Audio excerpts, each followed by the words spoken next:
कोई किसान कहता है, कोई दंगाई समझता है, मगर किसान अब एमएसपी सरकार से मांगता है।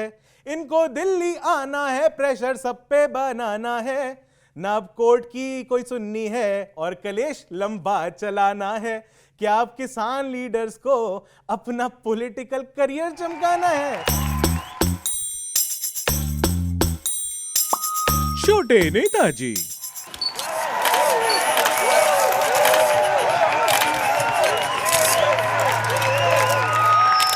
नमस्कार नमस्कार भाइयों बहनों, इश बॉय छोटे नेताजी। पॉलिटिक्स के गलियारों में घूमते घूमते घूमते छोटे मोटे नेता तो हम भी बन ही गए हैं। बाकी आज का रंगारंग कार्यक्रम हम शुरू करते हैं आज की सबसे बड़ी खबर से, फार्मर्स प्रोटेस्ट से। भाइयों बहनों, देश की राजधानी दिल्ली की ओर बढ़ रहे किसानों की पुलिस से फिर से भिड़ंत हो गई। फिर छोड़े गए आंसू गैस के गोले, फिर वही धक्कम धक्की हुई, फिर वही चीखम चिल्ली हुई। वहीं दूसरी तरफ सरकार की लगातार किसान लीडर से बात विफल हो रही है। बहुत सारी मांगे किसानों की मान ली गई हैं, लेकिन सब बातें आकर एमएसपी पे अटक जाती हैं। वहां खड़े कुछ प्रोटेस्टर से पूछा भी गया कि एमएसपी यानी कि मिनिमम सपोर्ट प्राइस क्या होता है, तो उनके जवाब कुछ ऐसे थे। फुल फॉर्म क्या है? फुल फॉर्म तो जी वो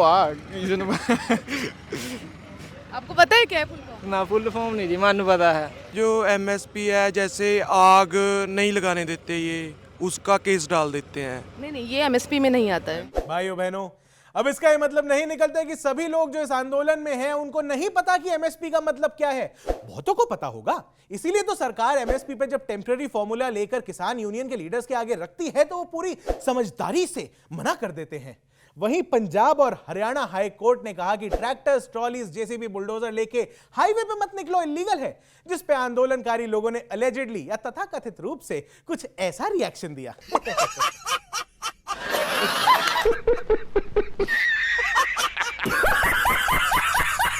खैर भाइयों बहनों, कुछ दिन पहले जो थे हाल अब वही फिर से शुरू हो गए हैं। दिल्ली, हरियाणा, पंजाब के इन एंड अराउंड लंबे लंबे जाम लगने शुरू हो गए हैं। अगर ऐसे में कोई इंसान जो अपनी 2 वक्त की रोटी कमाने के लिए सड़क पे निकला हो, वो किसान के इस आंदोलन के बारे में कुछ कह दे जाम में फंस के, तो उस आदमी को यह सुनाया जाता है कि जाओ खुद की खेती करो और खा लो अपना खाना, क्योंकि तुम तो एंटी फार्मर हो।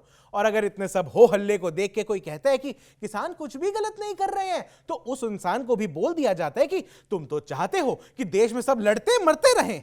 इस सब के बीच में हमसे अगर कोई सवाल पूछे कि यानी कि छोटे नेताजी से कुछ पूछ ले कि आप किस तरफ हो, किसानों की तरफ या सरकार की तरफ, तो हम तो ठहरे छोटे नेताजी। हम सिर्फ एक ही बात स्पष्ट रूप से कहना चाहेंगे कि अगर हम सरकार में होते तो हम भी किसानों की मांगों को नाजायज बोल के उन्हें घर वापस भेजते, और अगर छोटे नेताजी विपक्ष में होते तो कन्वीनियंटली हम भी बोलते कि किसानों की मांगे जायज हैं और हम सरकार में आते ही आपकी मांगे पूरी करेंगे। And in the mean time किसानों, तुम संघर्ष करो, हम तुम्हारे साथ हैं जब तक विपक्ष में नहीं आ जाते हैं तब तक। बाकी भाइयों बहनों, यह बात आपको समझनी जरूरी है कि नेता की ओपिनियन सिर्फ इस बात पर डिपेंड करती है कि वो सत्ता पक्ष में है या विपक्ष में।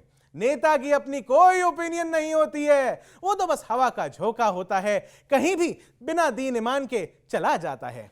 बाकी जय जवान जय किसान, इनके अलावा कोई और हो तो भाड़ में जाए वो इंसान। कहने का तात्पर्य यह है कि कोई किसान कहता है, कोई दंगाई समझता है, मगर किसान अब एमएसपी सरकार से मांगता है। इनको दिल्ली आना है, प्रेशर सब पे बनाना है, ना अब कोर्ट की कोई सुननी है और कलेश लंबा चलाना है।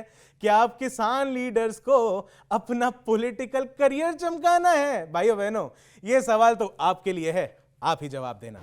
बाकी इसी के साथ भाइयों बहनों, आज का ये रंगारंग कार्यक्रम यहीं पर संपन्न होता है। फिर लौटेंगे छोटे नेताजी पॉलिटिक्स के गलियारों से बड़े बड़े नेताओं की बातचीत लेकर। जाते जाते एक लतीफा सुनाना चाहूंगा। एक टीचर ने छोटे नेताजी से पूछा कि कमाल है छोटे नेताजी, आप इलेक्शन हार गए हो फिर भी सभी को लड्डू खिला रहे हो।